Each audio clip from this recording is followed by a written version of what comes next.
Siege Breakers has been out for about a day now, and I've gotten a chance to play with pretty much everything in the warbond already, so I figured that I may as well just go ahead and give my quick, unscripted first impressions on the warbond. I am still planning on making a warbond review for this, but I haven't even reviewed Redacted Regiment yet, so I figured that I'll just give my first impressions on this one right off the bat. So the armor passive, I honestly have not noticed it. I've played with it for a few hours now. I haven't even noticed it kick in. I mean, that might just be me not paying attention good enough. I'm also a compulsive stimmer when I take damage, so I guess I wouldn't notice it anyway. But really, this has done nothing for me so far. I'm gonna be honest. I think it's a neat idea. I'm sure someone out there is getting good use out of it, but it's not me. So what you get is, with this passive, if you don't know, whenever you take damage, you restore a little bit of stamina. Pretty cool idea in my opinion. And it also gives you an extra 25 armor rating, kind of like Unflinching does. But I just haven't noticed it kick in at all. Again, that might just be the way I play the game, but this does nothing for me, so in my personal opinion, this armor passive is not that good. The LAS 16 Trident is a really cool primary. I'm a big fan of this one. It is basically like a automatic laser shotgun weapon. It is very much in line with what you might expect from this kind of weapon. It is light armor penetration, but it deals really good damage when you face the right targets. Unarmored enemies and lightly armored enemies get shredded by this thing. Any chaff enemies are totally fucked when they're facing the Trident. It's actually very strong in close range, especially against the voteless. When I tried it against the voteless, it was great. The moment I got my hands on it, I said, this is going to be good against the voteless, and I tried it out on them, and it's great on them. It's also good against, smaller bugs and the average bot. But the main problem with the Trident, really, is that it's hard to hit weak points, because the bolts go everywhere, all over the screen. So this is really bad for facing larger enemies, because you can't hit the weak points very well. But hitting those smaller enemies, you can just tear through them. And I think this is a very well-balanced primary, because it has a hyper-focused role, and that is just to wipe out chaff. Totally wipe out chaff. If you bring this, you don't need anything else to deal with smaller enemies. You can just focus the rest of your loadout on dealing with the bigger boys, or the medium-sized enemies, for that matter. So yeah, the Trident, from me, gets 2 thumbs way up. This is a Trident worthy of Poseidon's praise. That's a good joke, I'm keeping that one in. And there's also the Breaching Hammer. The Breaching Hammer is fucking awesome. I really like this weapon a lot. I've never been a big fan of melee, but it's starting to grow on me now with the defoliation tool and the hammer. The hammer is really fun to use.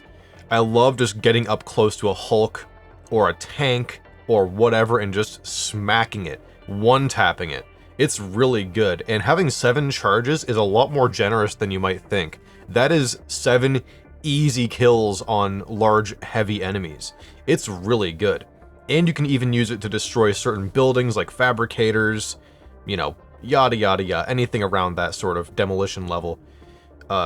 It's really good though. I'm really liking it a lot. It's fun, it's surprisingly useful, and I haven't really run into problems when I've been trying to use it. Unless I'm just going crazy and throwing caution to the wind. I've had really good success with the Breaching Hammer, and I wasn't really expecting that. Melee can be very difficult to use in Helldivers too, so I'm very not only pleasantly surprised, but just happy with the weapon in general. I knew it was going to be fun, but it's actually good. Although I will say that there are situations where you're not going to want it, like against the Illuminate. There's no really point to using this. There's one enemy in the Illuminate you can use this against, and that's the Harvester, so you're not going to want to bring the Breaching Hammer there. And you're going to probably have trouble using this against the bugs, I'd imagine, because they will just maul you.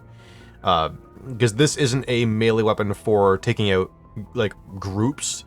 It's not good for chaff. It's meant for, slamming it into a big enemy or, a building or whatever and just blowing it up. That's the purpose it has. So, It's more of a bot-focused thing, I think.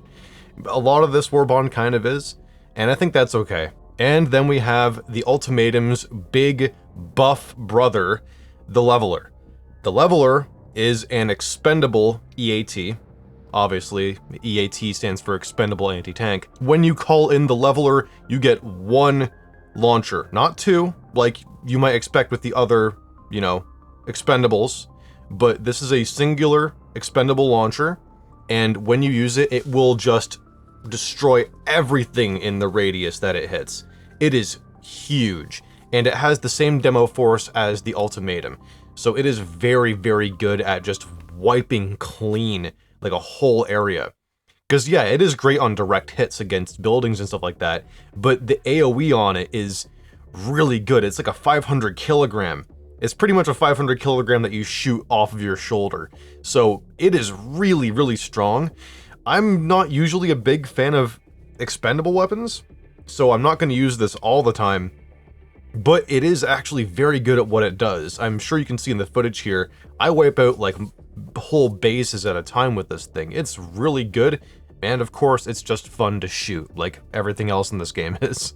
And there's also the belt-fed grenade launcher, which I am also really happy with. It has a very, very large capacity of 100 grenades, and these are the same grenades that you get to fire out of the standard grenade launcher, which just got buffed, by the way, to be heavy armor penetrating instead of medium armor penetrating. So it's dealing a lot of damage, and it's dealing it to pretty large enemies. Though it fires very, very fast. That's one thing I love about it. It fires really fast, you don't need to reload it, and unlike the maxi gun, our other belt-fed weapon, you do not need to stand still to fire this thing. You can stay on the move. So it is really damn good, and it's versatile, surprisingly versatile. And you might be asking, why wouldn't I just bring a grenade launcher with a supply pack? Well, this thing has more ammo, 100 rounds. You don't need to reload it either. 100 straight rounds fed into your weapon, and you get to resupply the whole thing with one supply pack. So you can have a resupply next to you, or a friendly with a supply pack, and you can just feed it to the enemies for a long time. It's really, really good, and it's fun as hell to shoot. The sound effects on it are crazy, crazy good. I love this thing. It's really awesome. If you're a fan of the standard grenade launcher, you are gonna like this weapon, guaranteed. And there's also the GSH-39 shield, which is essentially like a bubble shield from Halo kind of thing. It replaces your grenades, or your throwable slot, so you can't take grenades when you use it, but this is actually a really, really good defensive option, and it's something that is new to the throwable category, which is a more defensive item. I mean, you have smokes and stuff like that, but this one purely soaks up damage for you. It is a pretty small bubble, right? But it can take a beating. I think it's like 1500 health.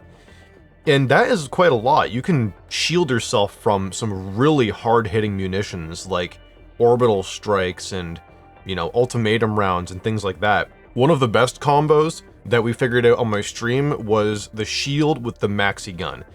Obviously, the shield is immobile, so you can plop it down, pull out your maxi gun, and it synergizes really well together.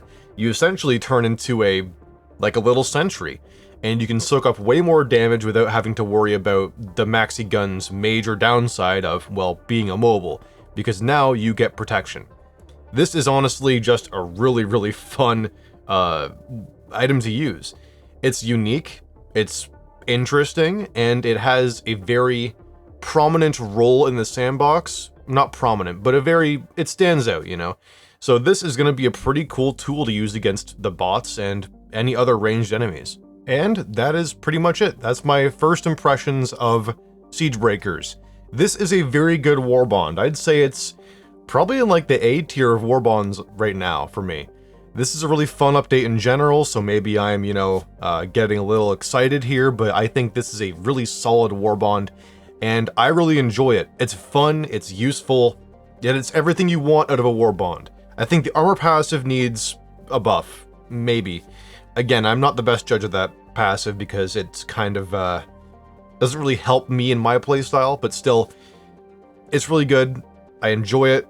I enjoy this whole warbond, so go check it out. And of course, I want to thank my Hell Troopers. Swickety, Archangel Shipyards, Dirty Nightmare, Not Saint, Findas16, John D. Roll, ODST Exotic, Melek Paragon 9231, and Gustavo Marcus 99. Thank you all so much for continuing to support the channel. It means a lot to me, and especially I'm loving the support that I'm getting from the community right now. It seems like we're getting a lot more tight-knit as a community, and if you want to know more about that, then go join our Discord. It should be linked in the description here, so go check that out. It's pretty active, and we're having a good time in there, so join, and we'll have some fun. And that is all I have for today. This is Grand Moff Togan of the SES Prophet of Dawn, signing off.